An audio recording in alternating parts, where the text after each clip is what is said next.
Hello दोस्तों, स्वागत है आपका आपके अपने यूट्यूब चैनल स्टडी विथ एजे में।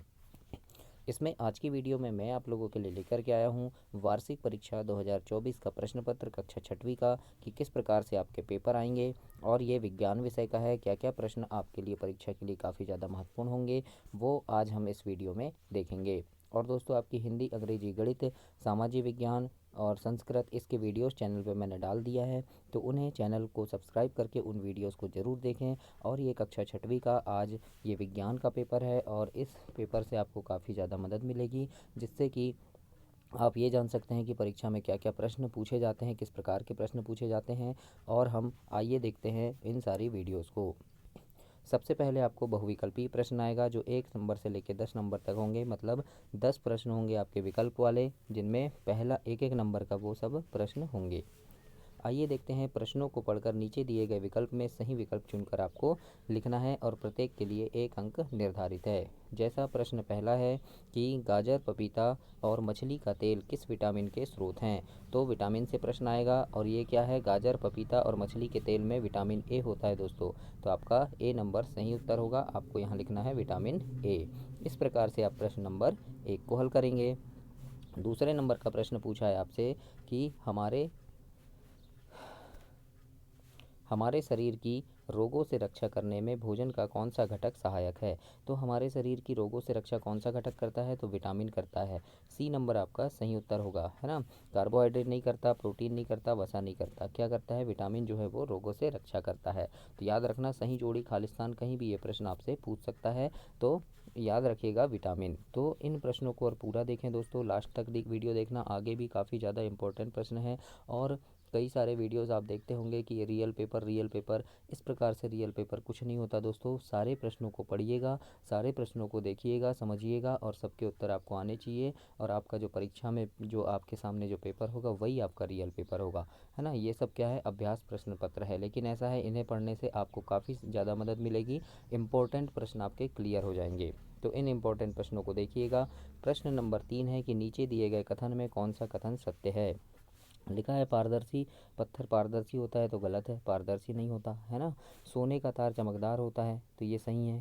तेल जल के साथ विलय है, गलत है, यानी तेल जल में नहीं घुलता, घुल जाता है बोल रहे हैं, है ना, नहीं घुलता। लेकिन चाक जल में विलीन हो जाता है, ये भी गलत है। तो सही कौन सा हो जाएगा हमारा, बी नंबर। तो आपको ऐसे बी नंबर में लिखना है, सोने का तार चमकदार होता है। इस प्रकार से आप तीसरे को हल करेंगे।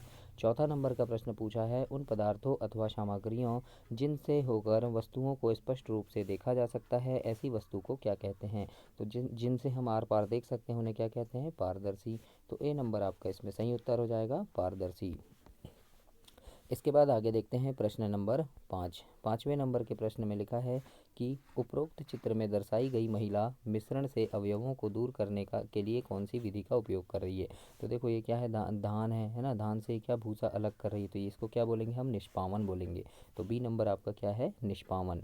तो याद रखिएगा निष्पावन विधि। तो विधि कौन कौन सी होती है, निराई वाली, है ना, मतलब फसल से चारा अलग करने की विधि क्या कहलाती है, तो निराई कहलाती है। तो ये भी आ सकता है, तो इसे भी आप याद रखिएगा।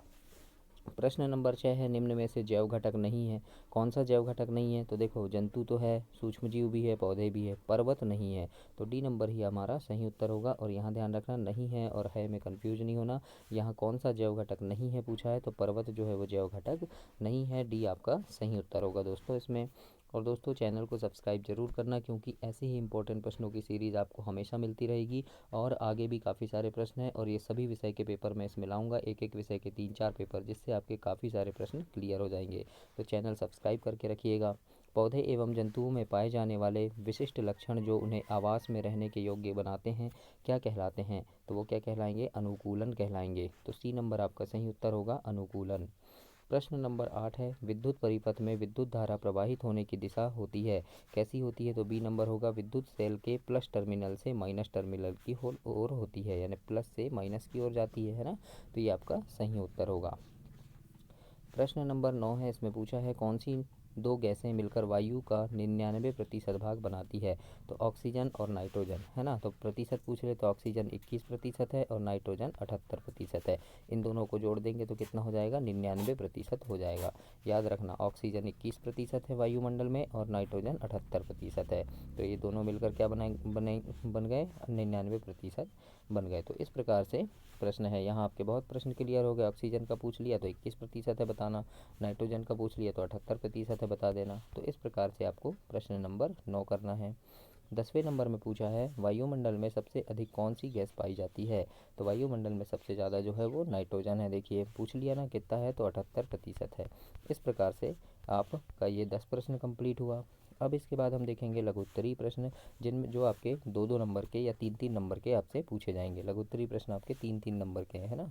तो प्रश्न है इसमें कि कोई 3 स्रोतों के नाम लिखिए जिनसे विटामिन सी पाया जाता है। वेरी आईएमपी प्रश्न है, कई बार पूछा है। और विटामिन सी पाया जाता है पूछा है ना। तो विटामिन सी किस में पाया जाएगा? जो खट्टे होते हैं, खट्टे फल जैसे संतरा, नींबू, अंगूर, है ना, खट्टे फल आदि। इस प्रकार से आप इसके उत्तर लिखेंगे। इसके बाद प्रश्न नंबर 12 है, जिसमें पूछा है कागज़ से बनाई जा सकने वाली कोई 6 वस्तुओं के नाम लिखिए। तो कौन कौन सी वस्तु बना सकते हैं? जैसे किताबें, नोटबुक बनती है, समाचार पत्र, खिलौने, कागज़ के फूल आदि। इस प्रकार से आपको प्रश्न 12 में लिखना है। आगे देखते हैं 13वां नंबर का प्रश्न है मूसला जड़ तथा रेसेदार जड़ का चित्र बनाइए। तो ये देखो मूसला जड़ मतलब क्या होगी? मूसला जड़ यानी सीधी होगी, है ना, ये है मूसला जड़। रेसेदार जड़, ऐसे रेसे रेसे होंगे, उनमें ऐसे रेसे निकले रहते हैं, तो ये रेसेदार जड़। तो इनका ऐसे चित्र बनाकर आप लिख देना, यहाँ मूसला जड़ है ये और ये क्या है? रेसेदार जड़ है ना। इस प्रकार से आपको बनाना है। तो ऐसे आप इसे कंप्लीट करेंगे। प्रश्न नंबर 14 है, और मूसला जड़ और रेशेदार जड़ ये बहुत ज़्यादा इंपॉर्टेंट है, इसको पढ़ना भी, अंतर भी पूछता है इसमें। पौधे में जड़ों का क्या कार्य है? जड़ के कार्य पूछा है तो उत्तर में लिखेंगे पौधे को सहारा प्रदान करते हैं, ये ज़मीन से पौधे के लिए खनिज लवण तथा पानी का अवशोषण करते हैं, पोषक तत्वों को पौधे के विभिन्न भाग तक पहुंचाते हैं। तो ये क्या है? जड़ के काम हो जाएंगे। तो इस प्रकार से आपको 14 में लिखना है। आगे देखते हैं प्रश्न 15 है कि मेरुदंड किसे कहते हैं, इसका क्या कार्य है? तो देखो पीठ की हड्डियों का समूह जो मस्तिष्क के पिछले भाग से निकलकर गुदा के पास तक जाती है, उसे हम क्या कहते हैं? मेरुदंड कहते हैं। तो इस प्रकार से 15 का उत्तर ये हो जाएगा आपका। 16 नंबर में देखते हैं, लिखा है सांप किन विशेषताओं के कारण जमीन पर चल पाते हैं? सांप जमीन पर चलते हैं तो उनमें क्या विशेषताएं होती है पूछा है। तो इसके उत्तर में लिखना सांपों के पास उनकी निचले हिस्से पर धाराएं होती है जो उनका संतुलन बनाए रखती है। ऐसे ऐसे है ना, नीचे धारा होती है, उसी के हिसाब से वो चलते हैं और वे सहज ढंग से चल पाते हैं। इस प्रकार से 16 का उत्तर ऐसे लिखेंगे। इसके बाद 17 नंबर का प्रश्न है, इसमें लिखा है उत्सर्जन किसे कहते हैं? पौधे में होने वाले उत्सर्जन को समझाइए। तो इसके उत्तर में आप लिख देना कि अपशिष्ट पदार्थों को शरीर से बाहर निकालना उत्सर्जन कहलाता है ना। जो अपशिष्ट पदार्थ हैं उनको शरीर से बाहर निकालते हैं उसे हम क्या कहते हैं? उत्सर्जन कहते हैं। पौधे उत्सर्जी पदार्थों को छालों, फलों, बीजों के माध्यम से बाहर निकाल देते हैं। पौधे कैसे निकालते हैं? तो छाल, है ना, पेड़ की छाल, फिर फल, फल से भी बाहर निकल जाते हैं उत्सर्जी पदार्थ, बीजों, इनके माध्यम से बाहर निकाल देते हैं। इस प्रकार से प्रश्न नंबर 17 के उत्तर में लिखेंगे।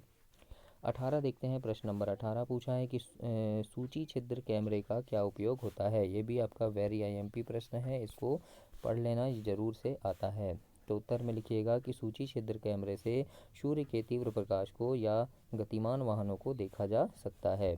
इस प्रकार से आपको प्रश्न 18 के उत्तर में लिख देना है। 19 नंबर का प्रश्न है पारभासी वस्तुओं से आप क्या समझते हैं? कोई दो उदाहरण दीजिए।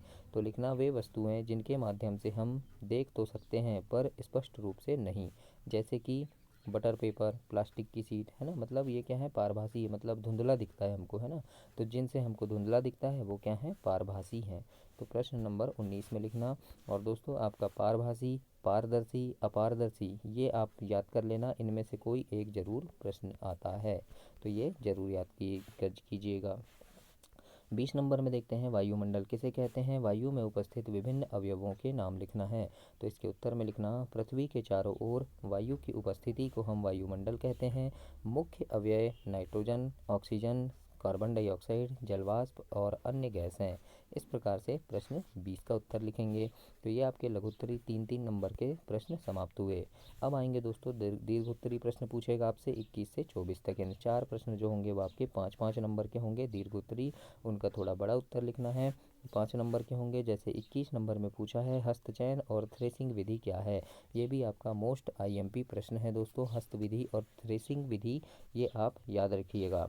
तो हस्तचयन इसमें लिखना कि हाथों के द्वारा मिश्रण से अशुद्धियों को अलग करना, ये क्या कहलाता है, हस्तचयन कहलाता है।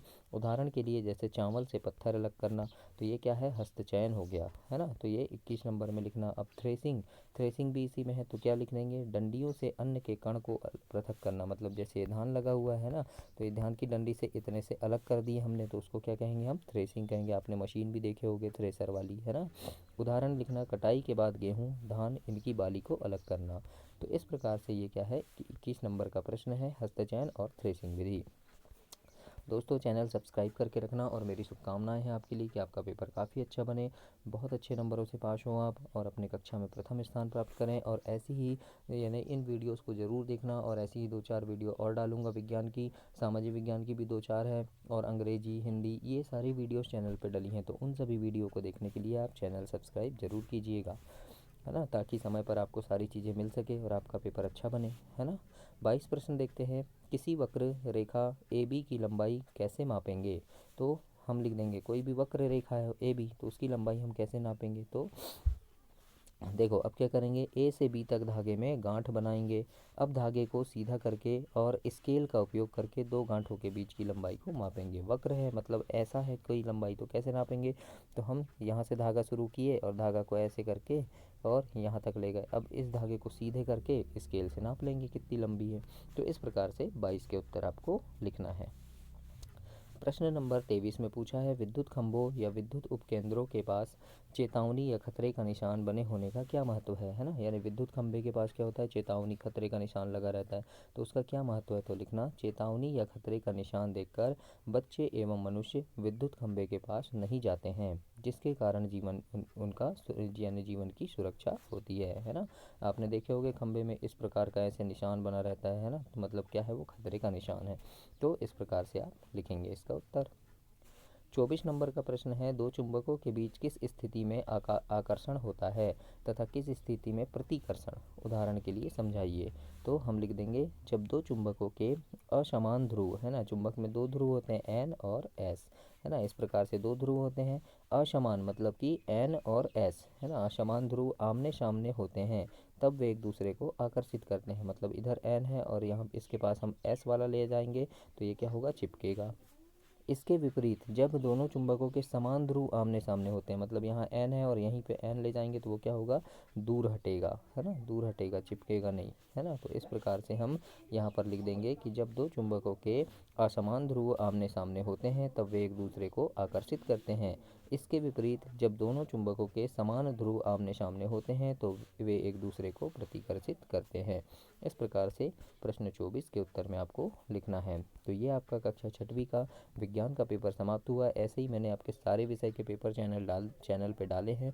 वार्षिक परीक्षा के लिए आपके महत्वपूर्ण प्रश्न हैं, तो उन सारे चीज़ों को देखने के लिए चैनल को सब्सक्राइब कर लें, ताकि सारी चीज़ें आपको समय पर मिले और आपका पेपर काफ़ी अच्छा बने। चैनल को सब्सक्राइब करें, वीडियो को लाइक करें, अपने दोस्तों तक भी इसे शेयर करें। धन्यवाद दोस्तों।